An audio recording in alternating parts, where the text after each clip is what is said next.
Hey everyone! Welcome to JST Kids World. ஒரு மிகப்பெரிய மலைக்கு பக்கத்துல இருந்த காட்டுல ஒரு கரடி வாழ்ந்துட்டு வந்துச்சு. அந்த கரடிக்கு ஒரு குட்டி கரடி மகன் இருந்துச்சு.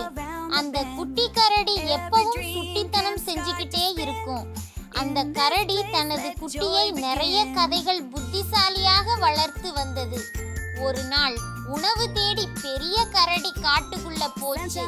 அப்ப அந்த குட்டி கரடிக்கு ரொம்ப போர் அடிச்சிச்சு. உடனே தானும் மெதுவா நடந்து காட்டுக்குள்ள போக ஆரம்பிச்சிச்சு. காட்டுக்குள்ள போன குட்டி கரடி சுட்டித்தனமா எல்லா பாறையிலையும் ஏறி குதிச்சு விளையாடுச்சு. அப்ப திடீர்னு ஒரு உருமல் சத்தம் கேட்டுச்சு. பயந்து போன குட்டி கரடி சத்தம் வந்த பக்கம் போய் பார்த்துச்சு. அங்க ஒரு பெரிய புலி குட்டி கரடிய பார்த்து சிரிச்சிச்சு. உடனே பயந்து போன குட்டி கரடி என்ன சாப்பிட போறீங்களான்னு கேட்டுச்சு.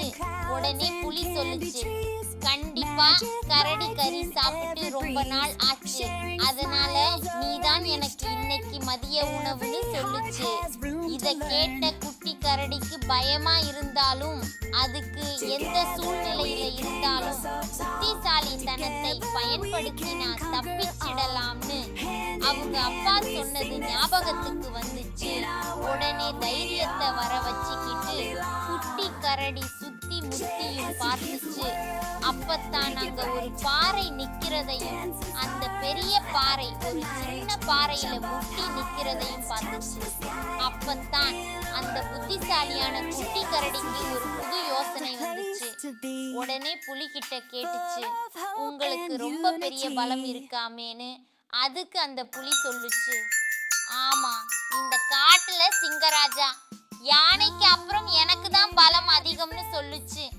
இத கேட்ட கரடி சொல்லுச்சு, நான் இன்னைக்கு உங்களுக்கு சாப்பாடா மாறினதுல ரொம்ப சந்தோஷம். என்ன எப்படியும் நீங்க சாப்பிட போறீங்க, இருந்தாலும் எனக்கு உங்க பலத்தை காமிங்க, எனக்கு ரொம்ப ஆசையா இருக்குன்னு சொல்லுச்சு. உடனே புலி சொல்லுச்சு, என்ன செஞ்சு என்னோட பலத்தை நிரூபிக்கிறது, இந்த மரத்தை அடிச்சு உடைக்கட்டுமான்னு கேட்டுச்சு. அத நானே செஞ்சுடுவேனே, இங்க பாருங்க இந்த பெரிய பாறை, இத தூக்குங்க பார்க்கலாம்னு சொல்லுச்சு.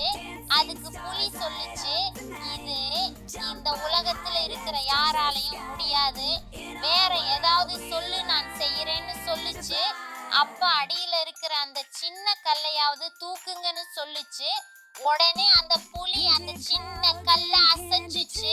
உடனே அதுக்கு மேல முட்டிக்கிட்டு நின்ன பெரிய பாறை புலி மேல விழுந்து நசுக்கிடுச்சு. இத எதிர்பார்த்து நின்னுகிட்டு இருந்த குட்டி கரடி டக்குன்னு அடுத்த பக்கம் ஓடி தப்பிச்சிடுச்சு. கொஞ்ச நேரத்துக்கு அப்புறமா அதை தேடி அவங்க அப்பா பெரிய கரடி வந்துச்சு. நடந்ததை எல்லாத்தையும் கேட்டு தெரிஞ்சுக்கிட்ட கரடி புத்திசாலியான தன்னோட மகனை ரொம்ப